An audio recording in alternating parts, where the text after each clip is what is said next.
বন্ধুরা, দেখো চলে এসেছি দুপুরবেলা। তো যেরকম আমাদের মা রান্না করে সেই রকম সব খাবার দাবারের নিয়ে। তো সবারই শরীর খারাপ, আমার ছেলে একটু সুস্থ হয়েছে, কিন্তু ভাইয়ের খুবই শরীর খারাপ। তার মধ্যেও দোকান গেছে আজকে, কেননা দোকান বন্ধ রাখলে খুব অসুবিধা হয়ে যায়, লোকজন আসে তো ওই জন্য একটু সমস্যা হয়ে যায়। তো চলো, আজকে বৃহস্পতিবার, দেখি।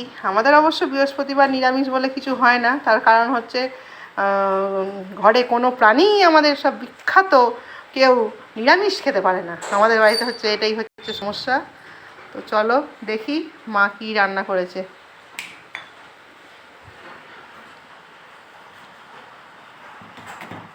এই যে ভাত, ধোয়া ওঠা গরম সাদা ভাত। এখানে কালকের একটু ডাল আছে, না ডাল করিনি, কেন নাকি রুটি খাবে। আর এখানে একটু নিম পাতা দিয়ে আলু মাখা আছে, আমি আমার মেয়ে খাবো। আমার খুব প্রিয় খাবার এটা, খায় না, খুব প্রিয় খাবার নিম পাতা আলু মাখা। আর এখানে হাঁসের ডিম আলু কড়াইশুঁটি দিয়ে একটু ঝোল মতো করা হয়েছে। আর এখানে আছে মাছের ডিমের বড়ার ঝাল।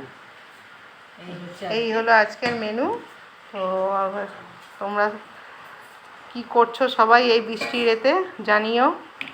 সবাই ভালো থেকো, সুস্থ থেকো। আমাদের ফেসবুক পেজটার পেছনে, এই ফেসবুক পেজটা একটুখানি লাইক ফলো করে দিও, আর ইউটিউব চ্যানেলটা একটু সাবস্ক্রাইব করে দিও। অনেক ধন্যবাদ পাশে থাকার জন্য।